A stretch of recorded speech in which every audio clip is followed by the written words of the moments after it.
दूर कहीं एक गांव था। वहाँ के लोग बहुत अच्छे और मिलनसार थे। गांव से थोड़ा हटकर एक पुरानी हवेली थी।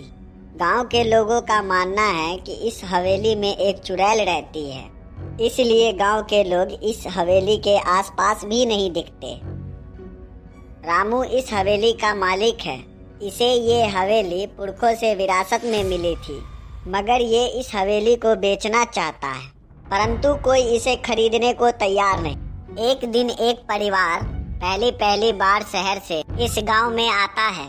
सेठ उसे किसी तरह बहला फुसला कर अपना बंगला उसे बेच देता है। परिवार इस बात से अनजान था। बंगले के अंदर आते ही उसके बीबी ने कहा, वाह, कितना शानदार घर है और कितना सुंदर भी। हाँ, सही बोला, और कितने सस्ते में भी मिल गया ये घर। सही बात है, हमारे बड़े घर का सपना भी पूरा हो गया। इन लोगों को बहुत मजा आ रहा था, मगर घर में कोई ऐसा भी था जिसे ये सब सुनकर बहुत गुस्सा आ रहा था। मेरे घर पे कब्जा!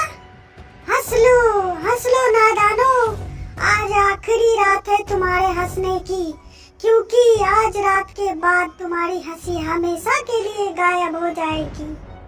जब वो रात को अपने बेडरूम में कुछ कर रही थी, तभी वो चुड़ैल हमारी टीना के शरीर में प्रवेश कर जाता है। फिर अचानक से टीना के चीखने की आवाज आती है, बचाओ पापा! ये सुनकर दोनों डर जाते हैं।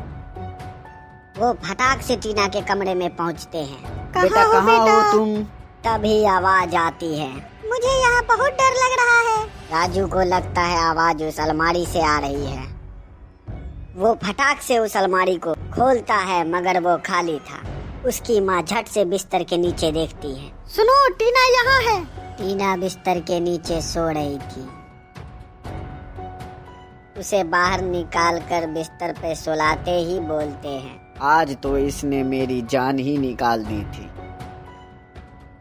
अगली सुबह जब उसकी माँ किचन में पहुंची, किचन का सारा सामान बिखरा देख राजू फट से वहाँ आता है। किचन का ऐसा हाल देखकर राजू सोच में पड़ जाता है। ये सब क्या हो रहा है हमारे साथ? इन सब बातों से दोनों बहुत परेशान थे।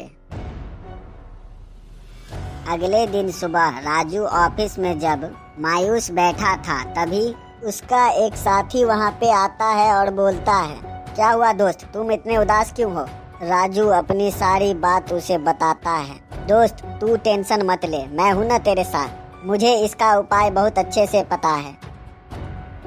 जैसे ही राजू अपने दोस्त को लेकर घर पहुंचा, पता नहीं क्यों मगर टीना उसे देखकर एकदम गुस्से में आ गई और बोली, चला जा मेरे घर से, ये मेरा घर है और सिर्फ मैं यहाँ रहूंगी। इसका गुस्सा देखकर उसके दोस्त को होशियारी सूझी। हाँ, हमने कब कहा ये घर तुम्हारा नहीं है? इतने बड़े घर में तुम अकेले रहोगी? और नहीं तो क्या, मैं इतने वर्षों से यहाँ अकेले ही तो रह रही हूँ। बातों ही बातों में चुड़ैल ने अपना राज इन दोनों को बता दिया।